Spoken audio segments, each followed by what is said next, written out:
the witches of Raynham Hall. As the sun sets over the rolling hills and misty moors of England, an ominous feeling settles in. For centuries, this land has been shrouded in legends of the supernatural.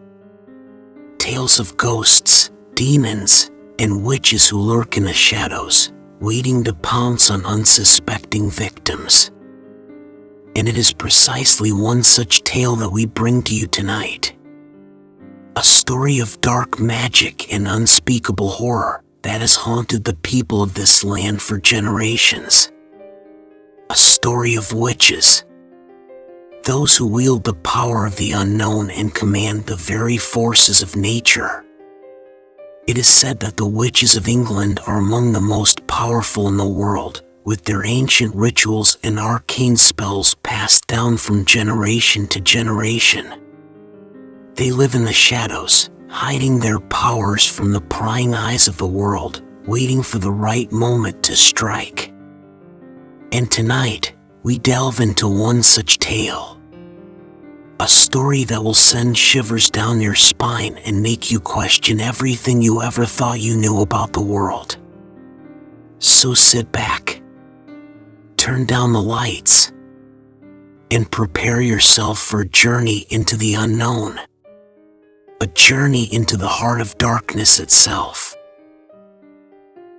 Legend has it that the witches of Raynham Hall were a powerful coven that had been practicing their craft for centuries. They were said to have made pacts with demonic entities in exchange for their powers and the ability to carry out their will. Their dark rituals were said to have left a mark on the very fabric of the house they lived in, and some believe that their evil presence still lingers there to this day.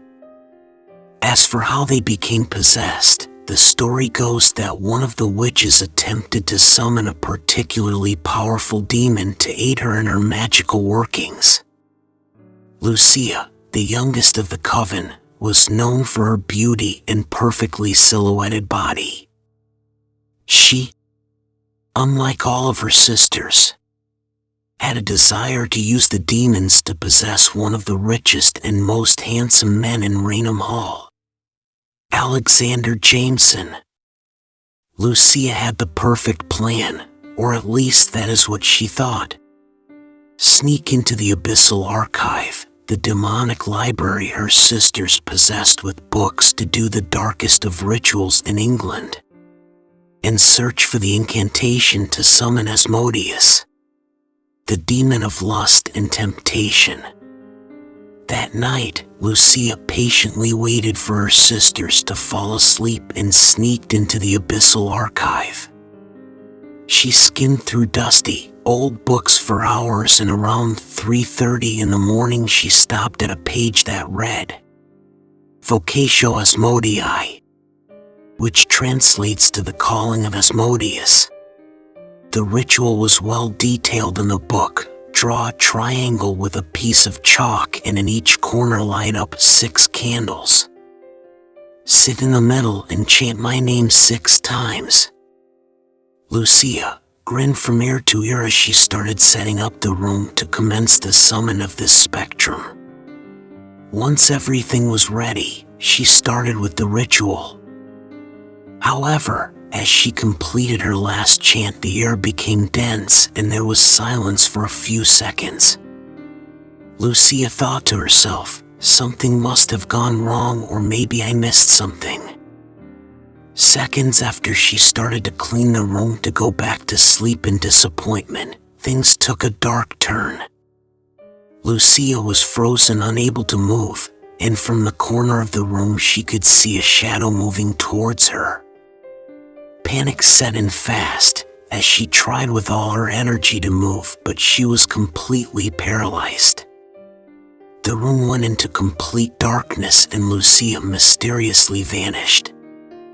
The next morning, the police department received an anonymous call that whispered in an eerie tone the address of the house where Lucia lived. Police officers found 3 bodies in a condition I don't think I have the words to describe, but use your imagination to picture it. Of course, Lucia was never found and was attributed the title of the Raynham Hall Malevolent. The house became a property owned by the Raynham Hall Council and set up for auction, but it was never bought, at least not until today.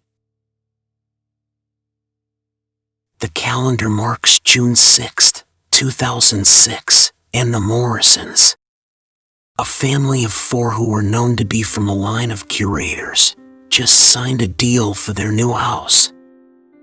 And yes, it is exactly the house you are thinking about. The story of the Morrisons is one that would chill you to the bone. From the moment they arrived, they could feel the weight of the house's history pressing down on them.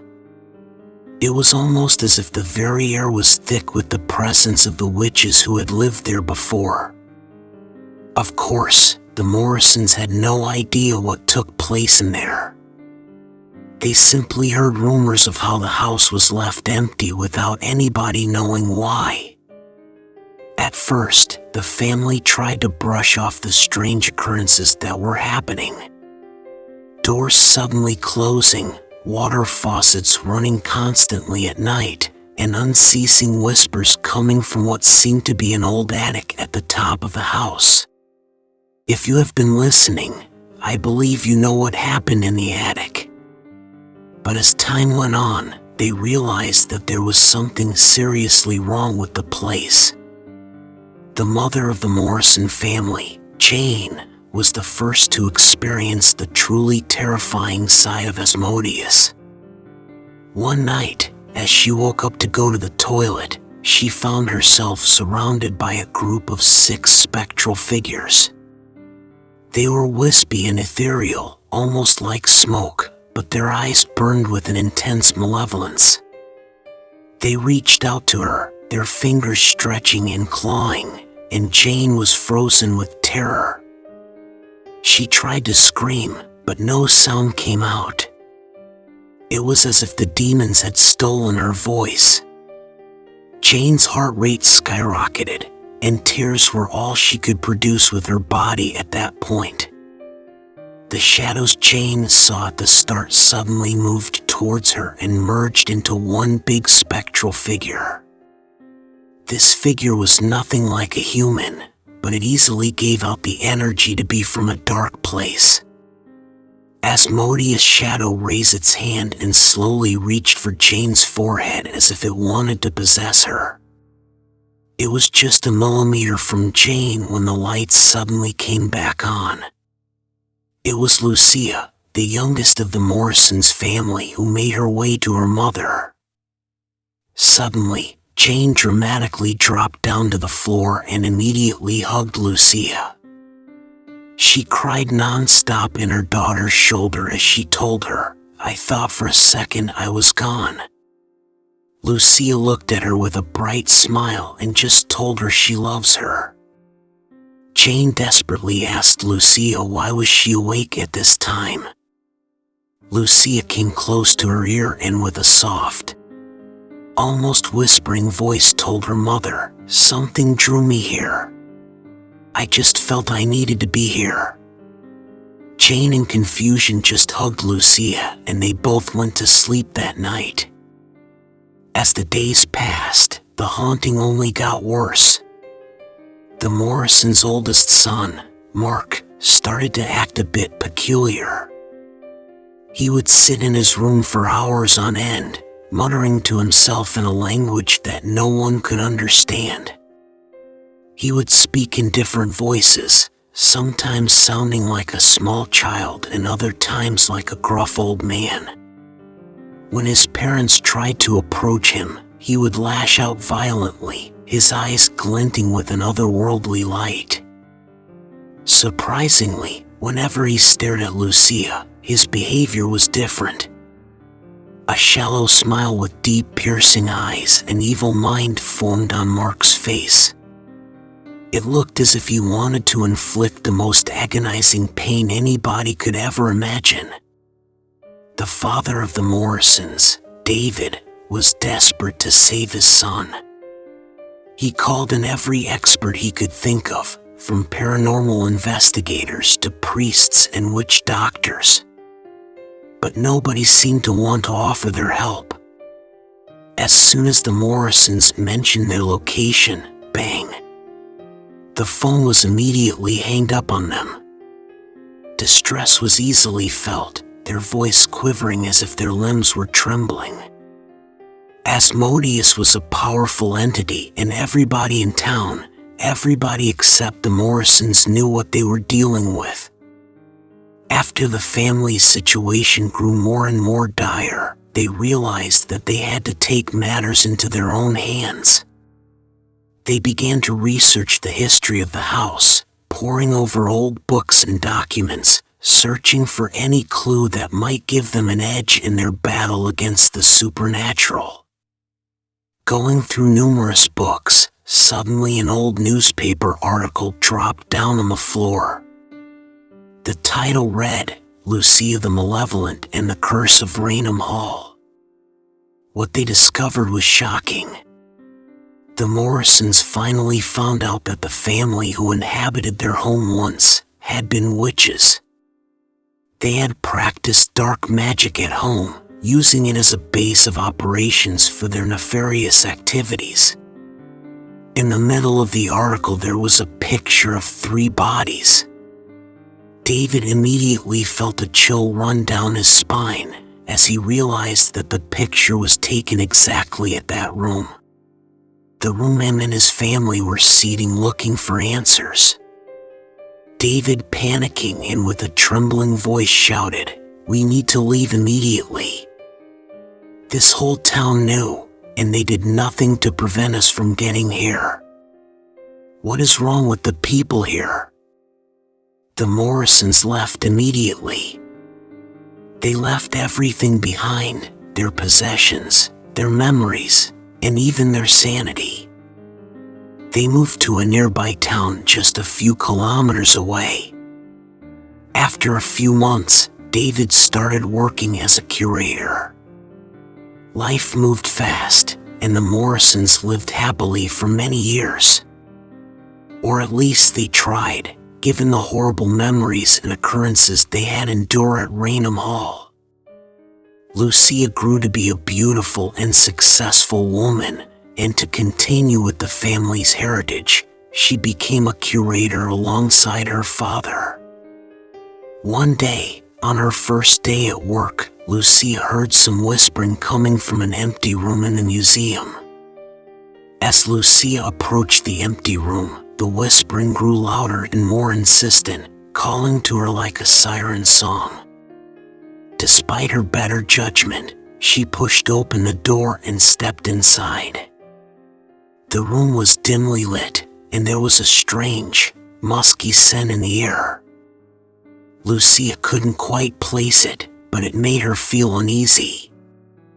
She felt a presence in the room, and as she turned around, she saw a shadowy figure materialize before her eyes. The figure spoke, its voice a deep, rumbling growl that shook Lucia to her core. "I am Asmodeus, remember me," it said. "I have been waiting for you." Lucia tried to run, but she was frozen in place, unable to move as Asmodeus drew closer. She could feel its hot breath on her neck, and she knew that it was too late to escape. Asmodeus began to whisper dark, twisted things into Lucia's ear, filling her mind with visions of horror and despair. Lucia tried to resist, but the demon's power was too strong.